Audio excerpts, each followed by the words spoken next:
আসসালামু আলাইকুম ওরহমতুল্লাহ। আজকে নবীদের নিষ্পাপ প্রসঙ্গে কিছু কথা বলবো। বর্তমান মিডিয়া জগতে যে বিষয়টা নিয়ে খুব তোলপাড় হচ্ছে তা হলো বিংশ শতাব্দীর মুজাদ্দিদ মাওলানা মওদুদী রহমতুল্লাহ আলাইয়ের কিছু কথাকে কিছু মুফতি সমাজ তারা অপব্যাখ্যা করছে। সেই প্রসঙ্গে মূলত আজকে কিছু কথা বলতে চাই। মাওলানা মওদুদী রহমতুল্লাহ আলাই নবীগণ নিষ্পাপ হওয়ার কথা দ্ব্যর্থহীন ভাষায় ঘোষণা দিয়েছেন এবং তিনি নিজেও কোরআন সুন্নাহর দলিল দ্বারা তা প্রমাণ করেছেন। আলহামদুলিল্লাহ, এই কথাটা কিন্তু মাওলানা মওদুদী রহমতুল্লাহি আলাইয়ের কথা। আসেন, মাওলানা মওদুদী কোথাও বলেন নাই যে নবীগণ সগীরা অথবা কাবিরা গুনাহ করেছেন। তথাকথিত মুফতি সম্প্রদায়, আমার কাছে মনে হয় কি জানেন, এরা মনে হয় যে প্রকৃতপক্ষে মুসলিম কিনা আমার সন্দেহ, এজন্য আমি তাদেরকে বললাম মুফতি সম্প্রদায়।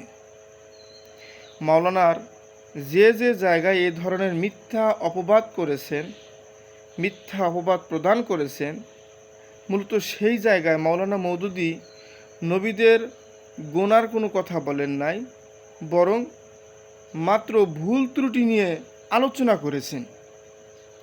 আচ্ছা বলেন, নবীরা যে মানুষ, এদের কি ন্যূনতম কোনো ভুল হতে পারে না? অবশ্যই হতে পারে। ভুল দু ধরনের, এখানে একটা কথা বলেন, এই ভুল দু ধরনের হয়।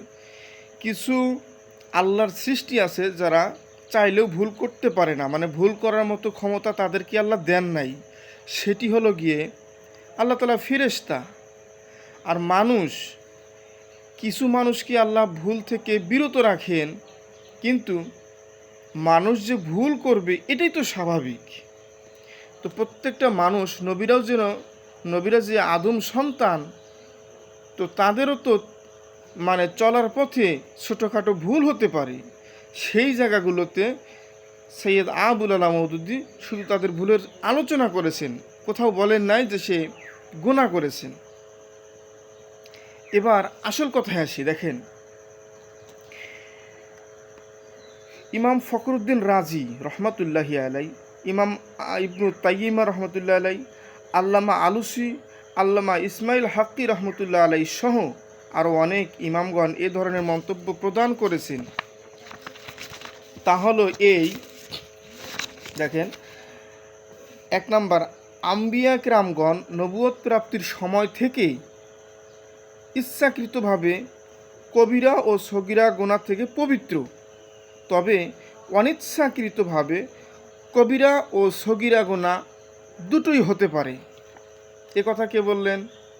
বিশ্ববরেণ্য পৃথিবীব্যাপী যশখ্যাত বিভিন্ন উলামায়ে কিরামগণ, যাদের নামে শুরুতে ইমাম টাইটেল ব্যবহার করা হয়। 2 নাম্বার, নবীগণ কবিরা গুনাহ থেকে পবিত্র, কিন্তু সগীরা গুনাহ থেকে পবিত্র নয়। অধিকাংশ আলিমদের মতে নবীদের থেকে অনিচ্ছাকৃতভাবে সগীরা ও কবিরা গুনাহ হতে পারে। এ কথাগুলো কে বললেন? এ কথাগুলো বললেন হলো এই যে আমি যে সমস্ত ইমামগণের কথা বললাম তাদের এটা মন্তব্য, অথচ তাদের ব্যাপারে এই তথাকথিত মুফতি সম্প্রদায় কোনো কথা বলেন না। যত দোষ মন্দ ঘোষ শুধু সৈয়দ আবুল আলা মওদুদী। অর্থাৎ এখানে যেটা বোঝা গেল, কেউ যদি সে চিন্তা করে যে আমি মানুষের কাছে একটি পরিচিত লোক হব, তাহলে তাকে মওদুদীর বিরোধিতা করতে হবে। আর মওদুদী বিরোধিতা করা মানেই সে ওই মুফতি সম্প্রদায়ের লোক হিসাবে মুফতিদের সনদ পাবে। কোনো মুফতি যদি আবারও বলছি, কোনো মুফতি যদি সৈয়দ আবুল আলা মওদুদীর অর্থাৎ জামাত ইসলামের বিরোধিতা না করতে পারে, সে আসলে প্রকৃত মুফতি হতে পারে না। মুফতি মানেই যেন এই কাজটা তাই করতে হয়। আল্লাহ আমাদের থেকে এই সমস্ত জঘন্য মিথ্যা বানোয়াট কথা থেকে বিরত রাখুন। আমিন।